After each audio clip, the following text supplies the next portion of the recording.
WIBENA Impact is a non-political, non-profit organization founded in 2018 with a vision to adopt a practical approach towards Pan-Africanism, that is in the creation of a continental network and investing and promoting shared prosperity among Africans and people of African descent. So our areas of focus are 5. The first one is competence-based education. The second is leadership skills development, which is also part of the 21st century skills. And the third is youth and women empowerment. Fourth being advocacy on gender equality, human rights, and social justice. The fifth being environment and climate change. So that is WIBENA Impact in a nutshell.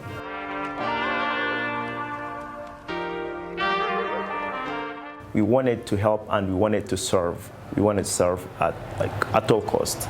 So we are always inspired and guided by numbers and science, like His Excellency keeps saying. So when WIBENA Impact was founded in 2018, we wanted, to help create prosperity among Africans and also, level up their standards of life. So we went through the statistics. There was a statistics that had been conducted by the National Institute of Statistics, looking at unemployment and among youth, women, and men. Unemployment among men who could work, it was 6.9 million people who were at the age above 16. So only 13.5% among men were unemployed. And for women, 17.1% were unemployed. And for the youth, around 18.7% were unemployed. So if you look at the numbers, youth and women were the most unemployed, meaning the most touched by poverty, the most touched by lack of education, and the most touched by low standards of life. So with the few resources we had at board, we decided we should focus on empowering youth and women. So that is what inspired WIBENA Impact to be what it became to be and to do what it does today.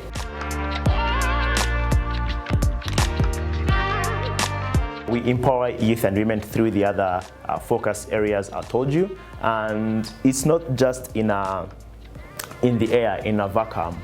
Recently, we have started a project in IGIHE district that is aiming to give vocational trainings to vulnerable and the most poor people, youth and women in IGIHE district, 120 of them.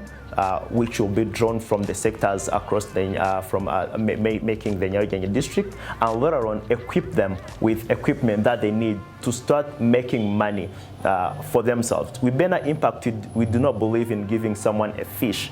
We believe in, teaching them how to fish and also give them a hook to start fishing. And that's how we are going to, to move Africa forward. Not giving for free, but teaching people how to get what they need to do and also doing that on the ground. And it's an exercise, it's an experiment that we hope and expect to reciprocate among, respective African countries. So that's how we empower them and also give them knowledge they need, because Rwanda itself needs to be a knowledge-based economy. Africa as a whole needs to be a knowledge-based continent. So we also equip them with that education, with those trainings, with those skills, with those conferences, with those any leadership that can help them move forward to also make informed, knowledgeable decisions. We are still in the process of surveying, because we want to collect we want to collect data to know how to impact them really. Most NGOs make this mistake of assuming what people need and give it to them. For us, WIBENA, we do it the other way around. We go to the ground, know exactly what people need from their views, from their inputs, from their contribution, from the data that we'll have analyzed from those surveys. And then we'll be, you know what, IGIHE district people need this. From the data, from the statistics we have collected from the ground, and then make informed decisions from that, and also know which kind of training we give, which kind of equipment will we give, so that we know people actually need this. It won't go to waste in the longer run. So we are still in the stage of collecting data, and afterwards we're going to implementation stage, and later on other stages will follow.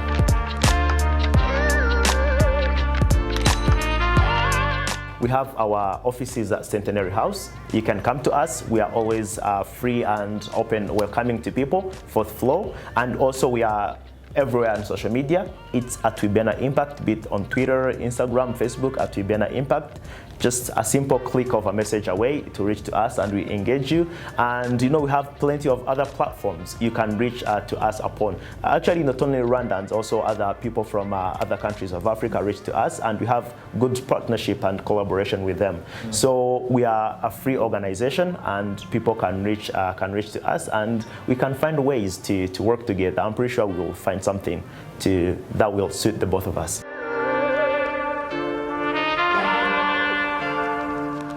Any project that is in our thematic area, we give it a consideration. If you bring it developed, let's say a concept note, a project proposal, we'll look at it with a very good critical eye and with a positive angle, be it in the competence-based education, be it in advocacy, be it in environment and climate change, be it in leadership development, as long as it is going to impact youth or women of Africa, anywhere in Africa, particularly in Rwanda, because our resources are now still limited to this country. We will always devise ways to work together. As long as it is in those brackets, WIBENA Impact will be ready to work with that person.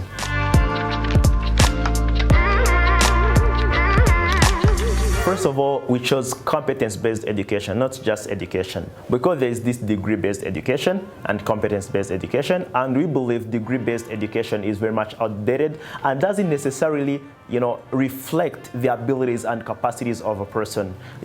Degrees, yes, there might be a testimony of what you know, but they do not necessarily or accurately reflect what you know. But competence-based education, if it's a skill you have, no one can take that from you. No one can, take that away. And we believe skills is the way forward for Africa. Instead of asking me of a degree, asking me what am I capable of, what I can do, what I can, contribute, what I can bring on the table. You get? And that's how Africa will move forward. Not just a paper, a paper can be printed from anywhere, but a skill, you cannot fake a skill, you cannot lie on a skill. And we believe it's that approach that also even, it will take a while, but it's an approach that even public institutions should adapt.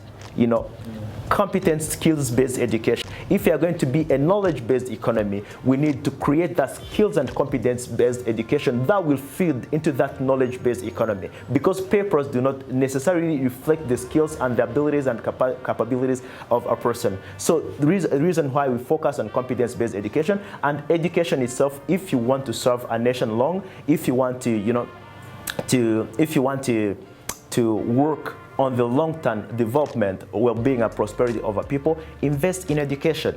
There's this Chinese that said, if you want, if your plan is of 1 year, plant rice. If it's of 10 years, plant trees. If it's of 100 years, if it's durable, if it's long-term, invest in education. So education is key, education is paramount, and it's something WIBENA Impact does not take lightly. We are ready to go mile and greater lengths in making sure African people are well educated and are given the right skills.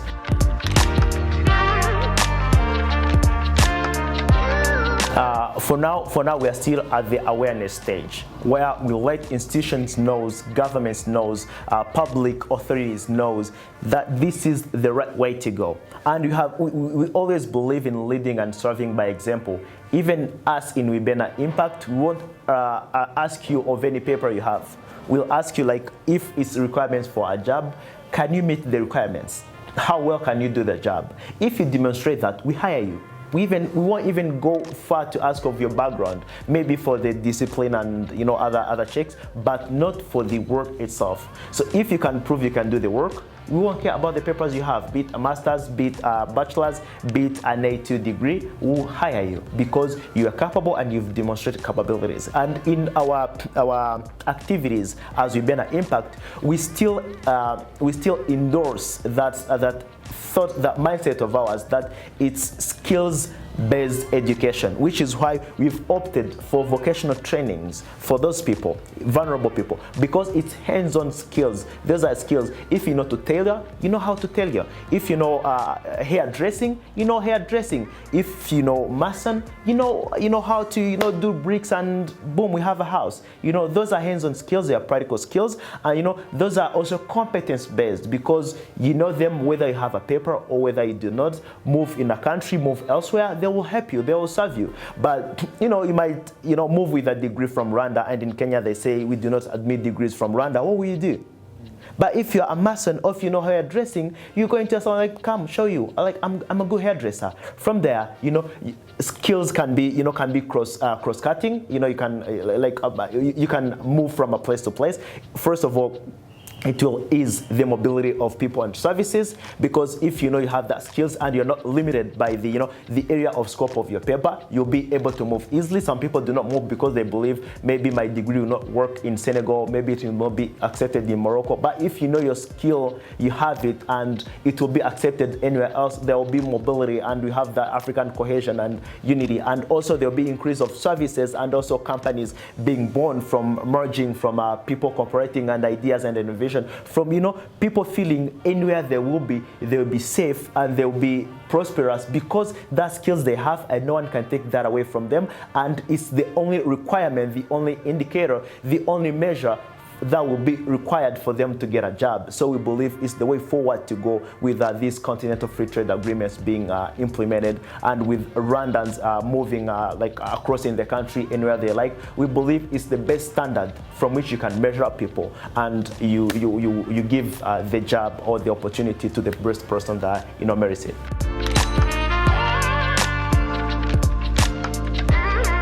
The other second one, it was youth and women empowerment programs. Like we said, we based on the statistics in 2018 when funding WIBENA Impact, and still the statistics that are coming these days are still endorsing our view that we should help youth and women. There was this article actually published by IGIHE itself saying that during this COVID-19 unemployment rose from 13% to 22.1% actually in Rwanda.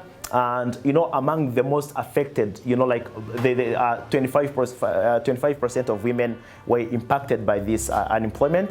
27.1% of youth were impacted, against only 19 point something of men. So meaning we still have to empower youth and women, and all those programs are directed to mostly youth and women. So if you go on the advocacy programs, anything we do requires advocacy. It requires advocacy, particularly being gender equality is a very sensitive thing. We believe all genders must have the same access to opportunities, to representation before the law, and also to claiming their role in society, and also reaching their full determination without any external hindrance. So believe gender equality is a way that will allow maximum growth and flourishness of any person, regardless of their gender appertainance. So that's something we hold dear on. We do not. We want to help remove all those obstacles that might be in the way of men or women or any other gender, to reaching their maximum potential. Let the obstacle to reaching their maximum potential be their internal weakness, but not something that is out there put by the society. So that's us with gender equality, and we strongly advocate on that. And ladies and women in WIBENA Impact really work on it very well, supported by us the men, and it's something that is moving forward. So going forward to social justice, we advocate on social justice because we believe a society that creates wealth. Social justice is about wealth. So we believe wealth in a society should be distributed equitably, so that we do not have the extreme rich and the extreme poor living in the same country. It's okay to accept that we are the same society, and also the rich should also help the poor move up on the ladder. We believe it's the way forward for a sustainable community. Otherwise, there will always be conflicts between the poor and the rich, and it will not serve us well.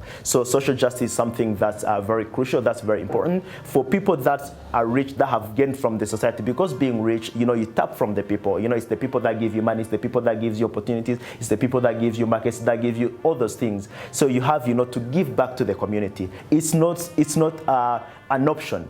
It's mandatory. It's mandatory. It's something that's compulsory to help those people, that helped you reach out there, whether consciously or unconsciously. So social justice is something that's very important for sustainable communities. And if you look at the well-developed countries, it's something they emphasize on. And if you look at our corporate companies, like these big companies in Rwanda, they have something called corporate social responsibilities, and they give back to the communities. And it's a turn for individuals to also do the same, making up those corporates, making up anything, to also remember that there are members of their community who share their blood, who share their country, who share their initiatives, who help them propel forward. That also needs to be lifted up, and it's something that we believe should work on. And also human rights, we believe it's very important that we also advocate on human rights, because once people do not feel their rights are protected, once people do not feel free, once people feel like their liberties are being praised, once people feel like they do not have that self determination, that self-control, that they do not do well. They do not do well, and we believe human rights, like right to education, right to all those human rights, they should be respected, and people get their dignity and feel safe and free and proud to be human beings. And it's something that we also work on. So on advocacy part, that is it. And we are currently working on advocacy towards like a tax reduction. We believe like taxes should be reduced, especially to youth and women in businesses. It's something that needs to be worked on, because if you look at it, many young people are starting businesses, but then before they even stabilize or get somewhere, you find like they fail. And if you look at it, it's because of high taxes towards them that are at the same level of these established companies, and it's unfair to them in competition. So we feel like if youth and women starting businesses are given a grace period of not paying taxes, or their taxes are reduced for them, to be able to, to stabilize and also know the market, is something that can help them. And if we actually reduce taxes, like taxes will not reduce in general. If you look at the International Labour Organization, it said like 86% of job employment in Africa are in informal job sector. So in informal job sector, those jobs are not controlled by the government, they are not organized, and most unfortunately, they are not taxed. So many people, if you look at them, if you ask them or talk to them in the informal sector, they will tell you most of them high taxes and everything. So if you reduce tax, those people that are in informal sector, they're going to come into the main sector and also, cover the vacuum of those taxes that will have been reduced on youth and women. And like that, the Rwanda the Revenue Authority will still get the same amount of taxes it used to get, or even much more. But it's something we need to work on if we are supporting youth. As much as we are giving them capital, helping them gain skills, and also open markets, we also have to think of factors that are beyond their control, including taxes, for them to flourish and prosper in their businesses. So also we are advocating on tax reduction, and it's also part of the social justice thing, and we believe it's something that is very important. And moving forward, we also have environment and climate change. Like when outside, I was showing you the hills of Kigali and other places, how we are putting pressure on environment, but it's the environment that sustains people, not the other way around. So I feel like it's important that we also work on on protecting the environment, so that in the longer run, the next generations won't be stripped of the benefits and enjoyment we got from the diverse environment you had today, that they will not be seeing anymore. it's so beautiful. Like if a child in 2100 won't be able to see a tree because they are not there anymore. It's so beautiful if they won't be able to see how rhinoceros run because there's no rhino anymore. Let's not do this for ourselves. Let's do this for future generations, just like the previous generations preserved the environment for us to enjoy.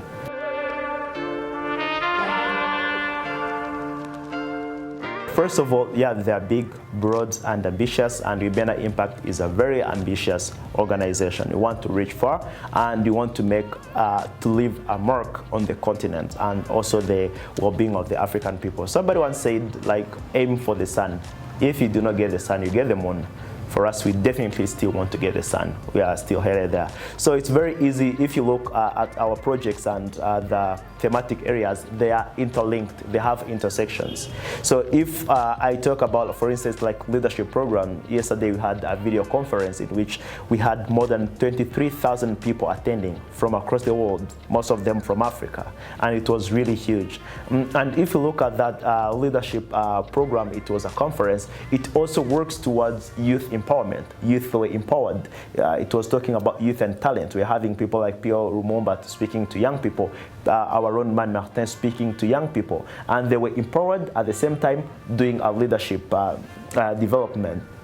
So most of our projects are cross-cutting, and one contributes to the others, you know, in a direct or indirect way. So if you are saying like a training, like these are vocation trainings you are going to give to vulnerable people in Nyarugenge district, at the same time it's youth and women empowerment. Since their trainings, it's also leadership skills, and we are also going to to conduct the advocacy on awareness on drug abuse and also gender equality to women. So most of them, they go together, they go hand in hand. So since they have those big intersections, it became very easy for WIBENA Impact to drive them holistically.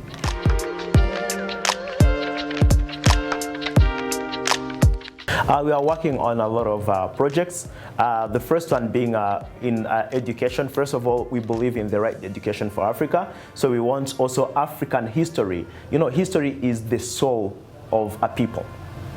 You get? Yeah.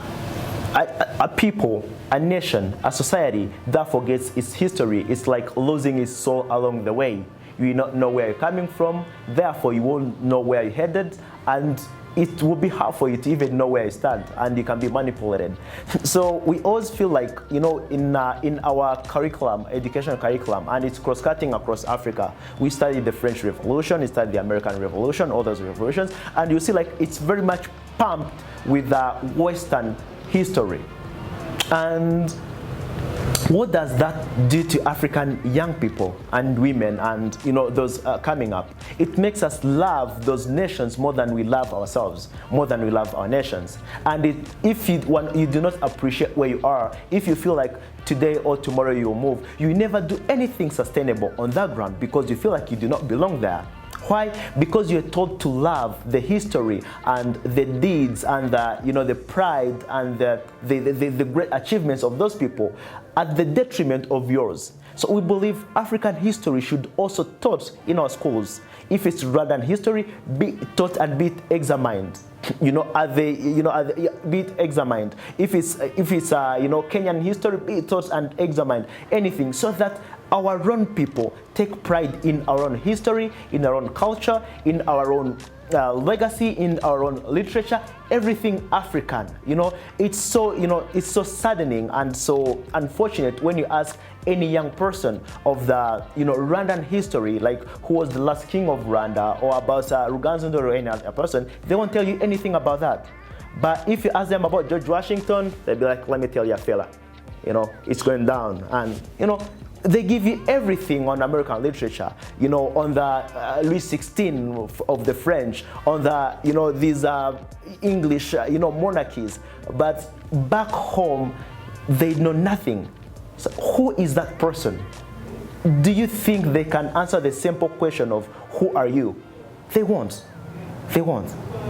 So we need to start defining who we are in our education, to know where we're headed, and to know what we can do with what we have at the moment. And it's something that's very important. And it's something we are working on in the curriculum or education curriculum, and we hope the institutions will take it up on. And also in environment and climate change, we are hoping with a mining week that takes place in the last months of the year. It's in the end of October through the beginning of November, to work with them on the environment awareness campaign, where we hope to plant trees and also teach and mobilize the mine workers the safety and the protection of environment. If you look at the many aspects of different countries, you look at mining sector is one of the sectors that really degrade the environment a lot, like water, like water pollution and tree cutting, land destabilization and something. We cannot stop the mining sector. It's something that's very contributive to the economy, actually second to tourism. But there is a way we can tell them and work with them, to better their working, including planting trees and water treatment and other projects, so that they also contribute to the protection of environment without hindering or shaking their activities.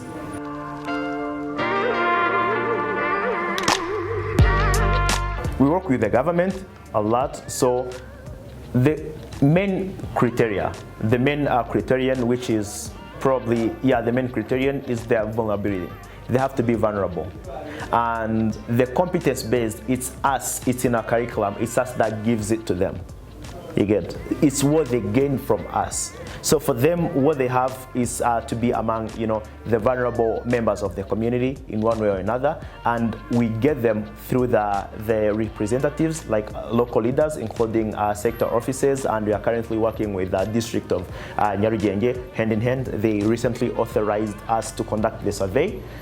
Yes, and they also they will be there in the inauguration of the findings and analyzing of results from the survey, and also the implementation of the project.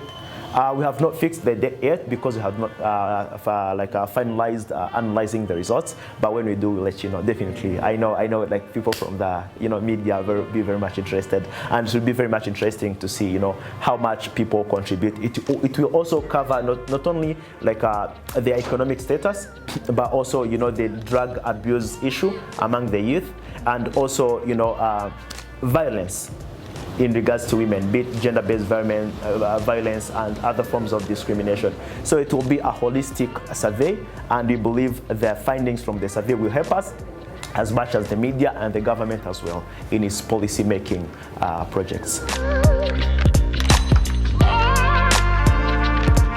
It's part of our effort to create a continental network, which is part of our vision. So we are still on the awareness stage. The first video conference, we conducted it in June, and it was entitled "The Economic Impact of Coronavirus in East Africa," and many people really appreciated it. And we decided every 2 months we'll be conducting a new conference on a predetermined topic and subject, so that people can contribute, can come in and give their support. So recently, yesterday, we conducted another one on youth and talent. It stemmed from a report from the United Nations Development Program, UNDP, which says, actually it was written in 2015. It says talent, not capital, will be the key driver that will link innovation, growth, and competitiveness in the 21st century. So meaning, it's not pre-accumulated money that will stimulate growth in 21st century, but talent. So it really piqued our minds. We're how comes we do not have lots of money in Africa, but we really have talents, and it's time we awaken those so that they catch up in the 21st century and tap into those opportunities that have been identified by the UNDP. And we organized a conference called "How Can African Youth Make the Most Out of Their Talent?" And we wanted to put together people with talents. I believe everyone has a talent.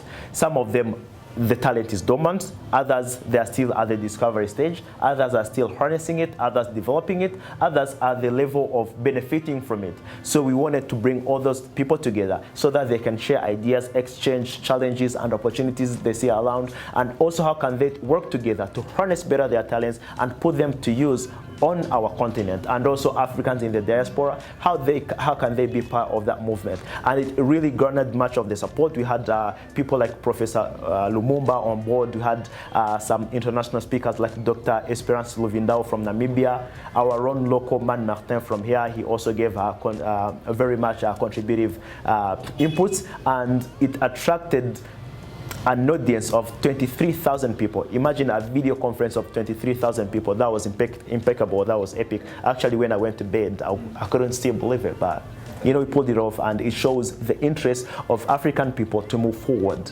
with whatever little resources they have to put it to use. And I keep telling people, the potential of African people is not gas, it's not land, it's not oil, it's not gold, it's not diamond, it is its people.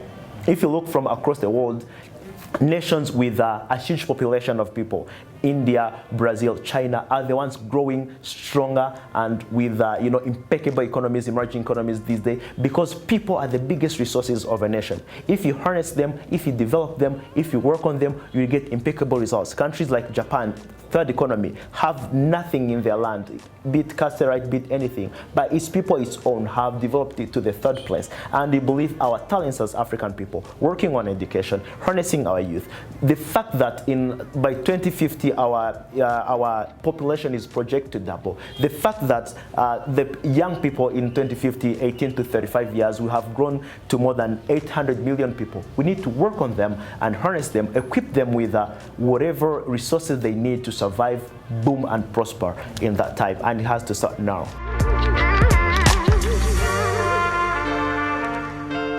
Definitely. How they can harness talent? Yeah, we do work on that. Particularly, like we link them with mentors that are experienced, some who are professionals in that field, so that they can emulate them, they can work on them. And for us in WIBENA Impact, we are still now working with people that need to harness talents in public speaking and leadership skills. We have them, and we help them develop and harness and expose their talents. Some of them will make good orators, some of them will make public servants, some of them will do great things for nations of Africa. And people who have other different talents, we have so many mentors on board. It's not just the executive team. We have a very big board that is composed of professionals. We also link them with someone who can help them harness that talent.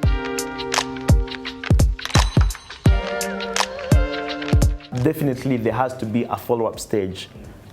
After implementation stage, there is a follow-up stage to make sure that those people are actually, and whatever we gave them is being put to use, and what we did not deliver rightly, how we can improve on them in the next stage. So yeah, there is always follow-up. And also, as WIBENA Impact, like I said, we are not a very much resourced organization. We also go around looking for partners, and I also take this opportunity to to invite any partner, any stakeholder, any donor that might feel interested in our projects and activities, to talk to us and let us know how he can contribute and help us reach expand our area of operation, and hopefully might expand also our thematic areas, but help the people, young people and young women, live a decent and very high standard life. And with partners coming in, with donors coming in, and with the little resources we already have as WIBENA Impact,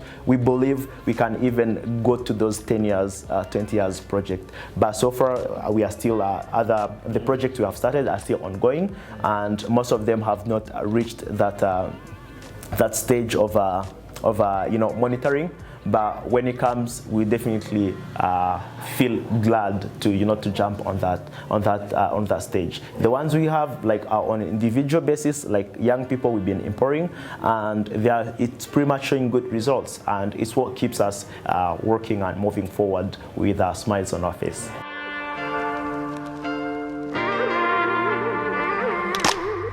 We want to create a continental network where we have a branch and a country office of WIBENA Impact in each respective African countries, and have an on-ground team that will reciprocate activities we do on ground here in Rwanda in each and every respective African nation for us to move together at the same time as a continent. So far we have country office in Kenya. We are opening another one soon in Burundi, and hopefully we'll open other country offices sooner in other African countries, because the interest and the excitement and the feedback we are getting from the participants and the people that work with us from across the continent is tremendous, it's positive, it's good, and it's very much encouraging. So that is our bigger vision, and hopefully we'll reach it one day.